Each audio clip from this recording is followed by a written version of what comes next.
Congressman DeFazio, you were the chair of the Transportation and Infrastructure Committee, as well as the lead sponsor of that bill. The bill had one priority for shovel-ready projects that are ready to go. Given the inflation situation right now, do you worry that putting more money into the economy could contribute to that? No, Obama was the guy who wanted to do shovel-ready. I was always against shovel-ready. These are major projects, long overdue. We've got 44,000 bridges on the National Highway System need substantial repair or replacement. 40% of the National Highway System has deteriorated to the point where you have to rebed it, not just resurface it. These are major projects. Transit has a $100 billion backlog to come up to a state of good repair, let alone give people new transit options. These are very long overdue and record investments, and it's not just transportation. We're also doing, for the first time, I reauthorized a wastewater investment by the federal government, partnering with cities and counties around the country. Big problem. Drinking water, get the lead pipes out, broadband infrastructure. The scope of the bill is massive. It's going to make the country more efficient. It's going to help with supply chain issues. We're going to be investing in ports, airports. We're going to move people around. So inflation is going to hurt because the materials we're going to use are going to be more expensive. So we're not going to get as much a bang for the buck as we had hoped with an extra $550 billion in transportation. But it'll make a big dent in these long-term problems. Yeah, and as you touched on right there, inflation is taking a bite out of that buying power. With federal funding sometimes taking months to get approval, some processes like environmental reviews taking years, is it worth speeding up those processes to make sure we could get the most out of this money? Well, we've adopted a number of streamlining over the last 3 bills, and this one contains even more. 93% of the projects go forward without any environmental review. Another 5% go through an environmental analysis, which is not a lengthy process. And then 2 to 3% are large, major projects going to have huge impacts on communities or states, and those go through an environmental impact statement. But this bill will say even those will be completed within 2 years. On public transit and rail projects, passenger rail and things like that, you've said this bill doesn't quite provide what you wanted, but it's still an historic investment. Around tripling the budget for Amtrak and with the money that's dedicated in this bill. There was a similar investment around 10 years ago, but in corridors like the Portland to Seattle corridor, little improvement in terms of travel time was seen. Do you expect something to be different with this time around? No, there's been no significant federal investment in Amtrak or rail. The only real investments that were made here were made by the state of Washington in terms of trying to move the trains faster up there. With some federal partnership. But no, this is the first time we're allocating a large amount of money to rail and higher speed rail or high speed rail. Amtrak wants to do city pairs that are 300 to 500 miles apart. I mean, here, back in 1992, I established one of the first 5 high-speed rail corridors in America, and it's supposed to go from Eugene to Vancouver, British Columbia. There's planning going on that right now. When you deal with high-speed rail, the problem is that the railroads own the right-of-way. We gave it to them. And it can be a difficult negotiation. There's a process ongoing right now to restore service in the Southeast. And if the Surface Transportation Board finally enforces the law and says, yes, Amtrak gets preference, which is what the law says, then we are going to see improved passenger service without the problems with freight. Freight right now is a disaster. People can't get their product. All the railroads are being run by Wall Street now. It was a model developed called precision scheduled railroading. It's nothing like that. It's not precision. It's not scheduled. They aren't doing deliveries. BNSF has said they're not going to do any deliveries to California except containers. That cutting off all of the agriculture industry. And so I'm working on a bill to crack down on these companies, which are supposed to be common carriers, provide a public service. Yeah, they can make money, but they aren't there just to make money. Do you think Americans support these investments in rail? We will, I mean, there's logical places. I mean, in the Northeast Corridor where Amtrak does own right-of-way, basically the shuttles have gone away. They used to run a shuttle every hour out of DC or every half hour out of DC to New York.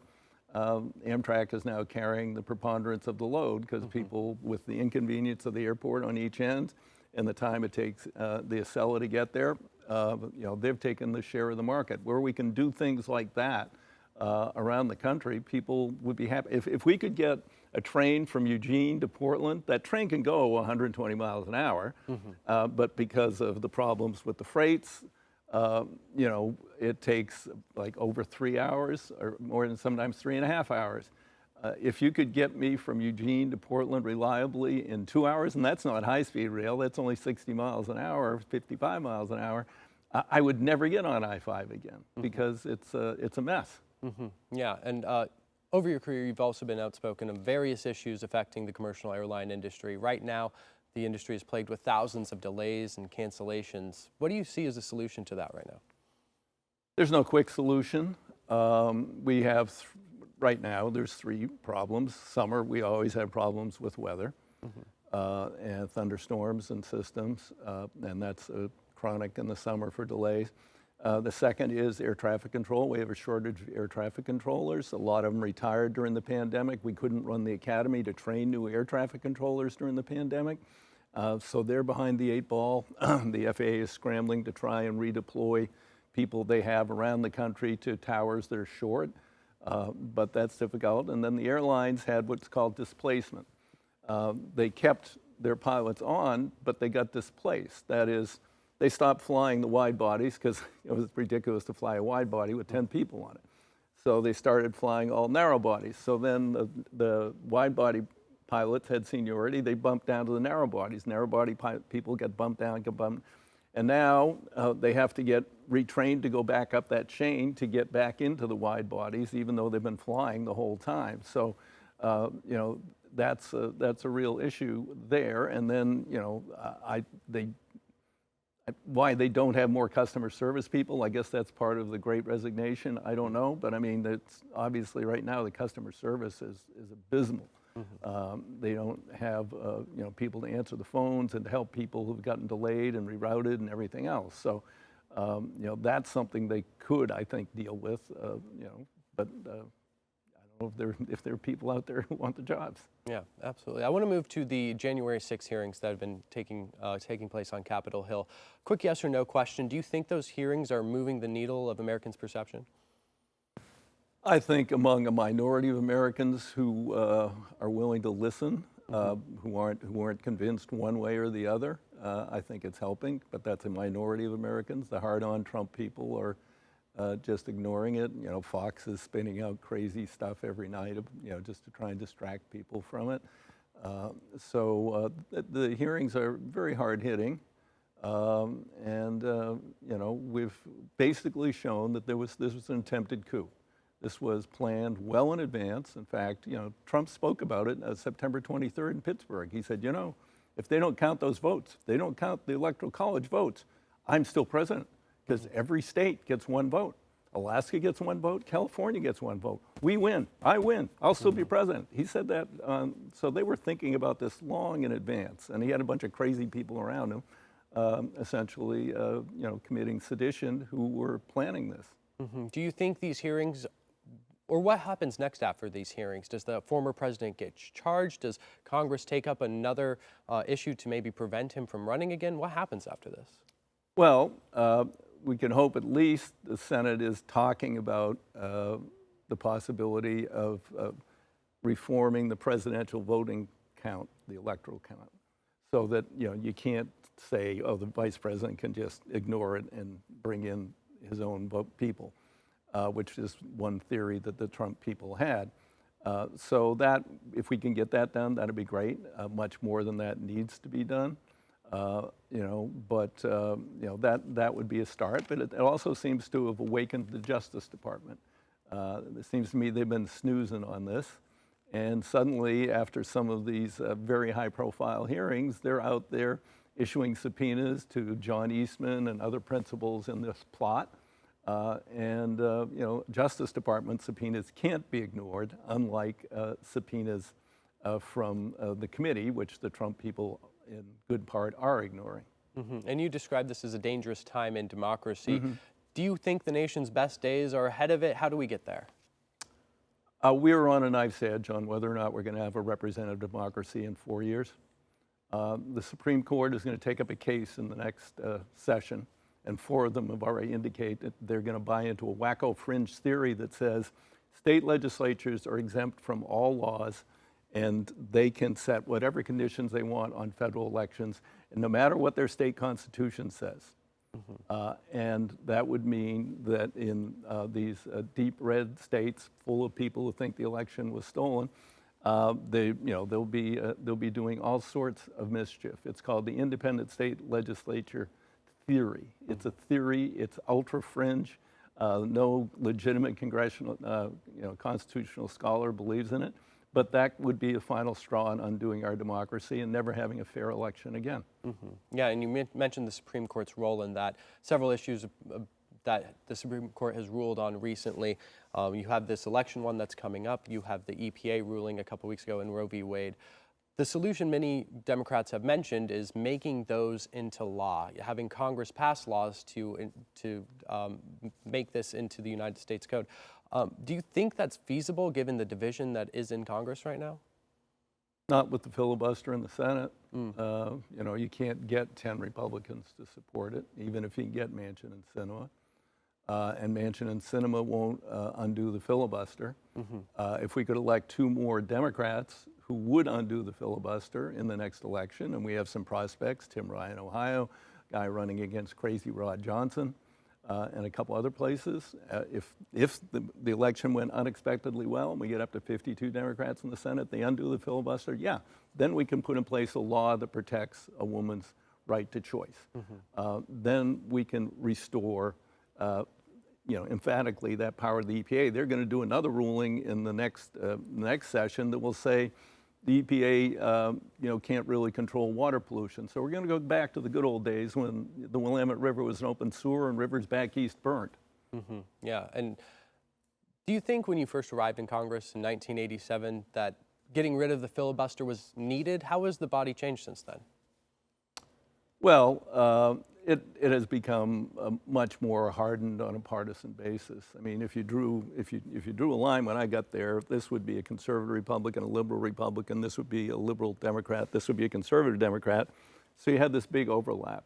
And over the years, that space has gotten smaller and smaller and smaller. And at the end of this Congress, those lines will no longer intersect because the 12 Republicans who had the guts, to vote for my infrastructure bill, or the very few who voted to impeach Trump, they're all going one way or another. They're resigning, they're retiring, they're going to lose their election, so we're not going to have moderate Republicans anymore.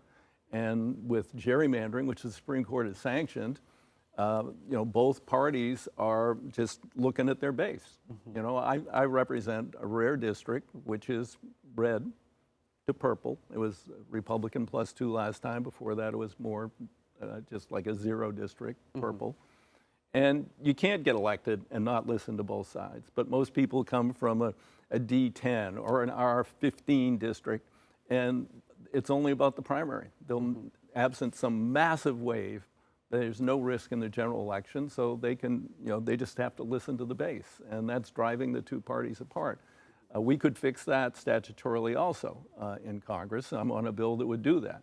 But again, we're not going to be able to get it through the Senate. People have also pointed to the urban-rural divide as one of the problems of division in our country. You've mentioned it here in Oregon, saying the state has a Portland-centric focus at times. Do you see a solution to that, and how can Oregon be an example for it?